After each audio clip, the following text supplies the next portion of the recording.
execução e controle dos projetos. No vídeo anterior, eu expliquei para você como que a gente faz essa execução e controle dos projetos. A execução é simples, é só a gente botar as atividades para serem realizadas. Já simples assim, entre aspas.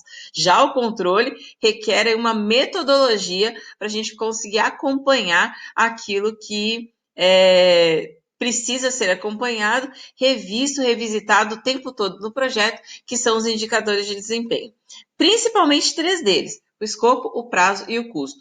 Mostrei para você as fórmulas de como a gente calcula esses índices e também como que a gente consegue classificar os projetos em relação à agilidade, à lentidão e ao preço, né, o custo de realização desse projeto também.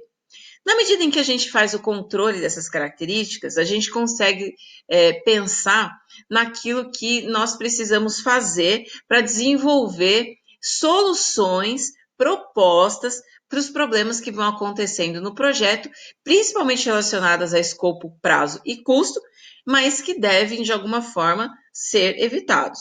E aí, nesse sentido, surge a ideia de a gente ter um plano de contingência.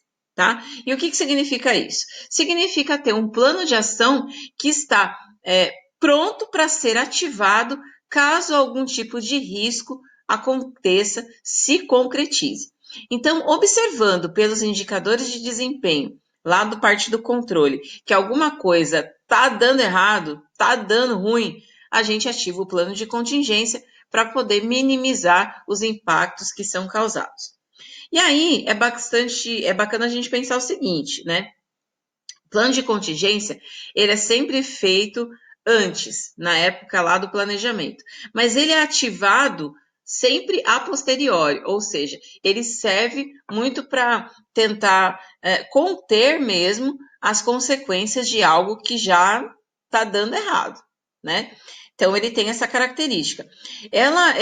A gente entende que ao fazer um plano de contingência, o gerente de projeto está, de alguma forma, aceitando aqueles riscos que estão ali colocados lá naquela aula que eu falei sobre gerenciamento de risco. Então, na medida em que você faz a contingência, você está, de alguma forma, admitindo que aquilo vai acontecer e eu preciso conter as consequências de alguma forma. Tá certo? E aí, só o gerente de projeto pode fazer isso. Então, para você ativar o plano de contingência, precisa que o gerente de projeto chegue junto e fale assim, não, pode botar para funcionar esse plano B, digamos assim, né? E todo esse plano vai buscar descrever aquilo que a gente precisa fazer, ou que a equipe de projeto precisa fazer, para os riscos que forem surgindo, para os problemas que forem surgindo. Então, ele tem a característica de ser um plano bastante completo, né? Sobre aquilo que a gente está pensando ou que pode, né, tem probabilidade alta de acontecer. Sempre, lembrando, acompanhado pela análise dos indicadores de desempenho. Bom, o que a gente pode pensar em termos de contingência? Tem vários exemplos. A gente listou alguns deles aqui, né? Então, você pode pensar em, por exemplo, reserva financeira. Então, as contingências que são relacionadas ao controle do custo. Fugiu do controle? Então, a gente tem ali uma reserva financeira para cobrir esses custos a mais. Reservas de tempo, é pensar naquela questão do caminho crítico e a gente determinar as folgas que vão acontecendo nos processos para poder gerar, digamos assim, um banco de horas, um banco de dias, ou um banco ali de tempo para poder ser usado caso alguma contingência ocorra. E ainda, em relação à mão de obra, você ter ali uma lista mesmo de pessoas que podem atuar caso, por exemplo, algum dos funcionários ele não esteja mais presente, ou ele tenha que se ausentar, ou ele teve uma licença, alguma coisa aconteceu, e aí o projeto para se aquele cara não está lá, então não para. Por quê? Porque eu tenho outra pessoa para colocá-la no lugar. Então, são alguns exemplos dos mais simples relacionados àquilo que a gente já comentou anteriormente na videoaula, mas que de alguma forma atendem essa questão da contingência que a gente está falando.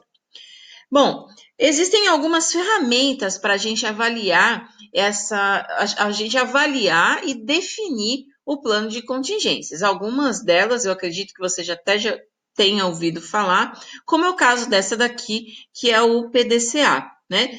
O PDCA é uma ferramenta muito utilizada dentro do contexto da gestão da qualidade, muito, né?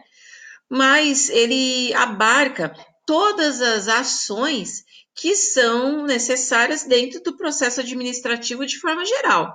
Então, essas ações, elas começam no planejamento, né, na medida em que a gente consegue estabelecer objetivos, metas e também ações para serem realizadas dentro de um projeto. Depois a gente tem a parte da execução, então nós implementamos, a gente coloca para funcionar o plano, tudo aquilo que foi planejado lá na etapa anterior, no plan, no planejar. E aí, com a execução em curso, a gente passa para a etapa da verificação, do check, né, do verificar, que é quando a gente vai analisando os dados, observando os indicadores de desempenho e fazendo o controle do projeto, olhando se aquilo que está acontecendo está alinhado com aquilo que foi planejado. E, diante do resultado dos indicadores, a gente vai para a etapa do action, do agir, ou seja, de fazer alguma coisa, seja para corrigir algum rumo, ou para prevenir que alguma coisa aconteça, ou ainda para a gente tomar algum tipo de ação em relação ao plano de contingência. Então, executar o PDCA, fazer rodar o PDCA, é uma ótima forma da gente pensar em plano de contingência. Mas não é a única forma.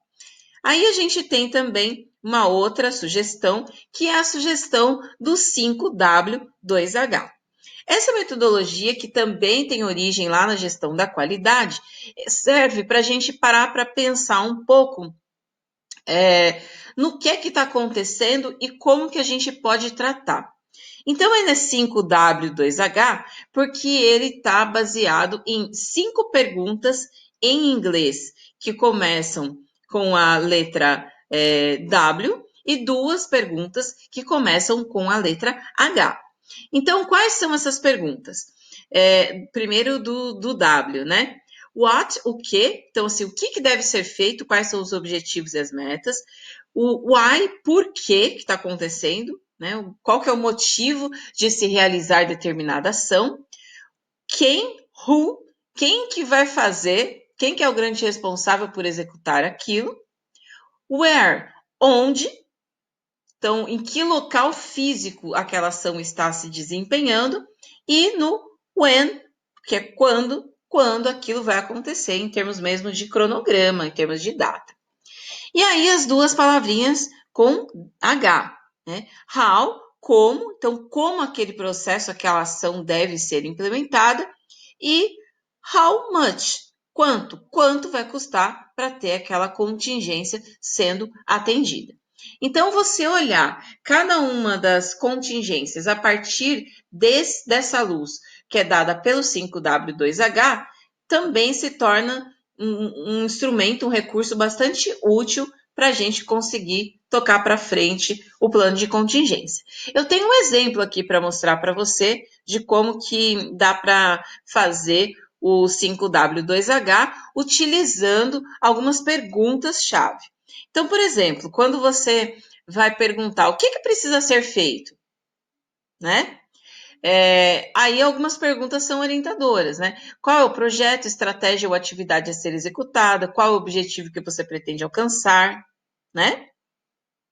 No why, por que precisa ser feito? Quais são os motivos que justificam o que será feito? Por que isso será feito? É importante para a equipe, para os clientes e para a empresa? Soluciona algum problema? Acelera algum processo? Reduz algum tipo de custo? Tá? Esse modelinho aqui é bem bacana. Eu achei aqui no blog Maxi Educa e eu acho que ele é bem ilustrativo para a gente ter essa possibilidade de rodar o 5W2H como ferramenta de plano de contingência. Acho que é bastante útil para a gente pensar quanto recurso. Mas também não é só isso que tem. Tem um outro aqui que também é conhecido nosso, já foi até falado em outras aulas, que é o diagrama de Ishikawa. O diagrama de Ishikawa, ele é utilizado para fazer prioritariamente análise de causas e efeitos. Então você tem a definição do problema e a partir do problema você vai determinando algumas causas específicas. Essa aqui é a digamos assim, a conformação original, né, do diagrama de Ishikawa. Então, ele admite, né, que tem causas relacionadas ao meio ambiente, aos materiais, à mão de obra, à máquina, à medida e ao método.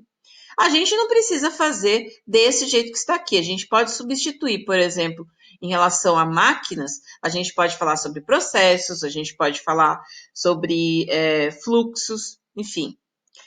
Mas ele é bacana para a gente pensar em termos de contingência, porque através da identificação das causas, a gente também consegue ver o que pode ser feito para conter os efeitos.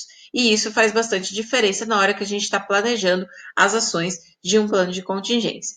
Então, seja o diagrama de Ishikawa, seja o 5W2H, ou seja ainda a possibilidade de a gente pensar no PDCA, alguma ferramenta vai certamente nos atender para pensar em como elaborar um plano de contingência que dê conta daquilo que precisa ser mitigado ou contido em relação aos problemas que a gente identifica no controle do projeto, nas medidas de controle do projeto, tá bom? Vou fazer mais um vídeo para a gente terminar aí falando sobre a questão da validação do plano de contingência. Não me abandone, segura mais um pouquinho que eu já volto. Tchau!